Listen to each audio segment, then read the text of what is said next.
2월 16일 월요일. 두 팔 벌린 구원자.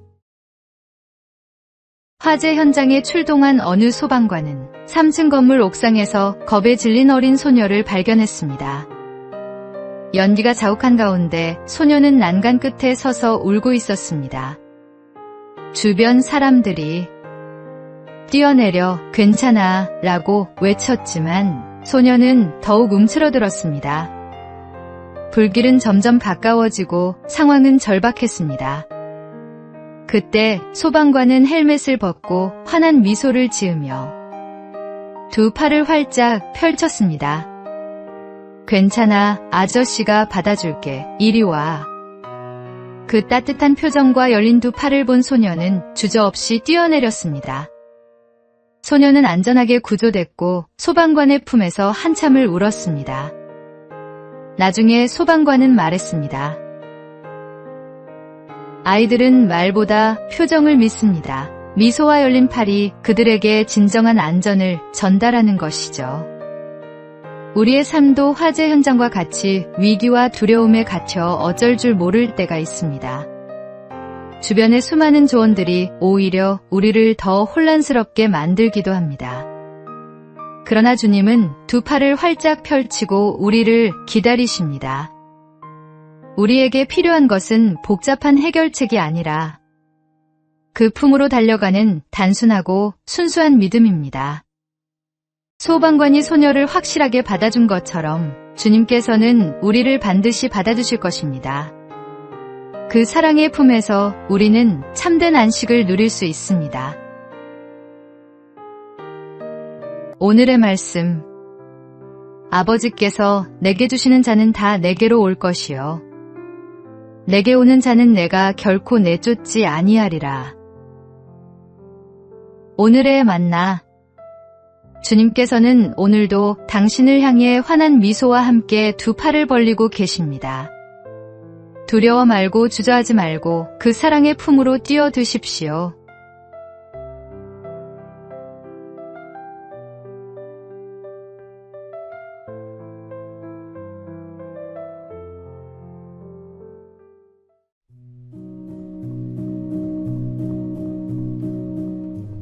(2월 17일) 화요일.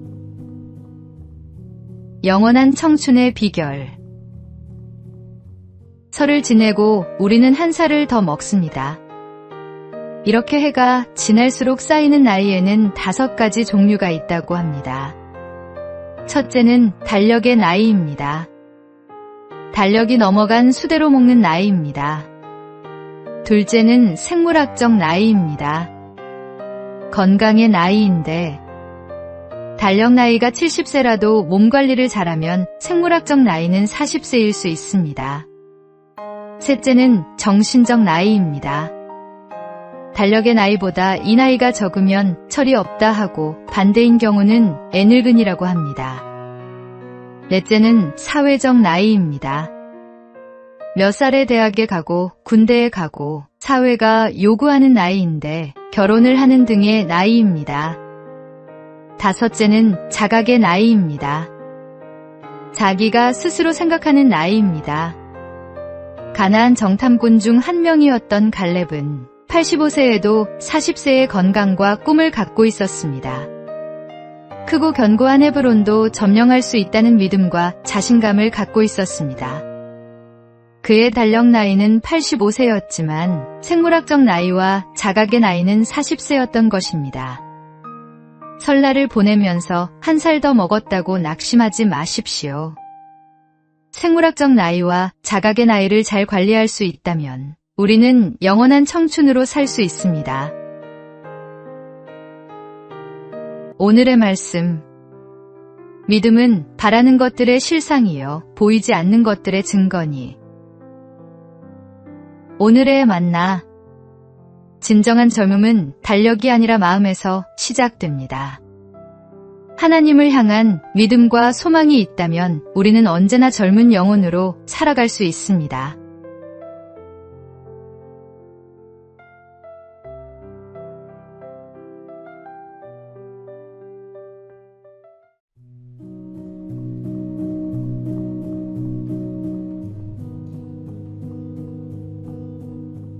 2월 18일 수요일.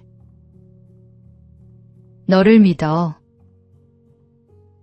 한 중학생이 학교 축제 포스터 공모전에 출품했다가 탈락했습니다. 아이는 집에 돌아와 그림을 찢으려 했습니다. 엄마, 나 그림 소질 없나 봐. 선생님도 내 그림은 너무 튀어서 안 된대.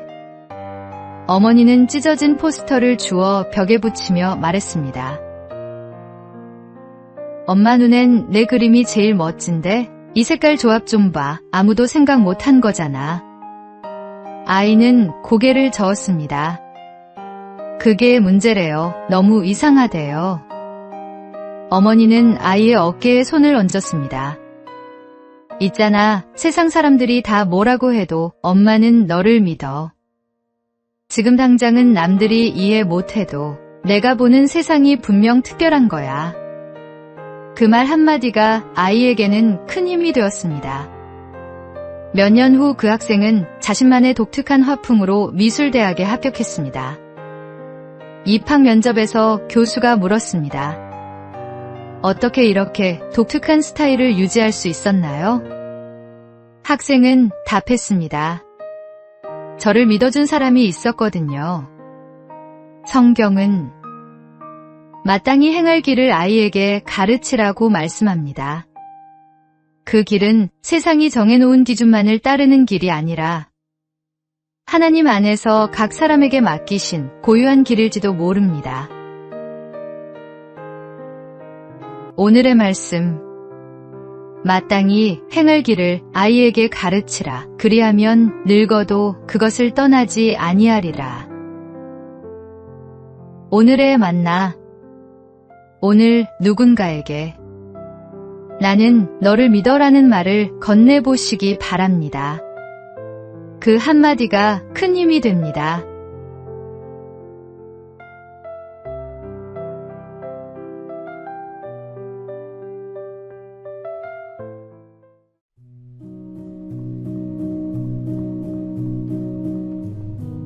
(2월 19일) 목요일.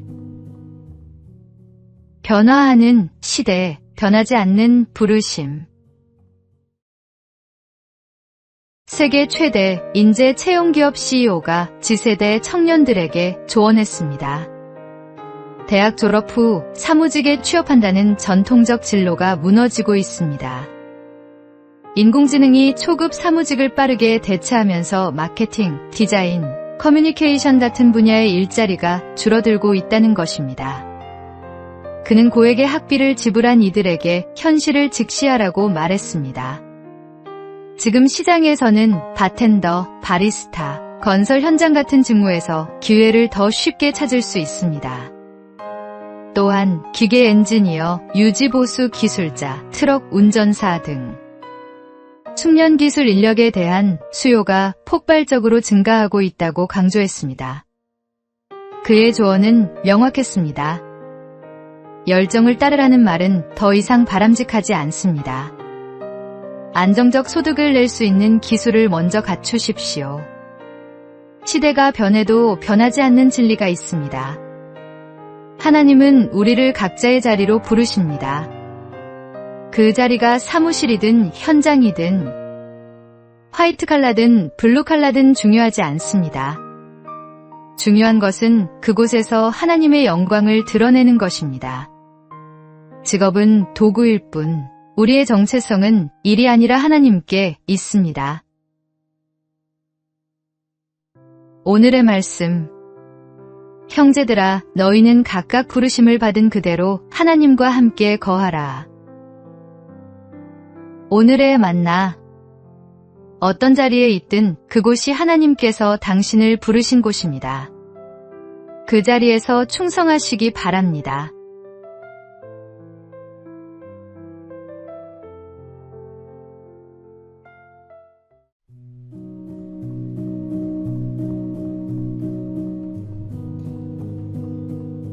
(2월 20일) 금요일.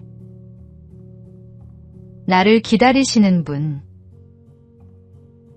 회사 근처 김밥집에 점심을 먹으러 들어선 날이었습니다. 회의가 길어져 평소보다 조금 늦은 시간이었습니다. 자리에 앉기도 전에 주인 아주머니가 먼저 말을 건넸습니다. 오늘은 늦었다는 말과 함께 혹시 무슨 일이 있었는지 묻는 인사였습니다. 2년 가까이 다녔지만 서로 말을 섞은 기억은 거의 없었습니다. 그저 주문하고 먹고 나가는 손님 중 하나였다고 생각했기 때문입니다. 그런데 누군가는 나의 시간을 기억하고 있었습니다. 그날 이후 그 김밥집은 조금 달라 보였습니다. 배를 채우기 위해 들르는 곳이 아니라 나를 알아보는 사람이 있는 장소가 되었습니다.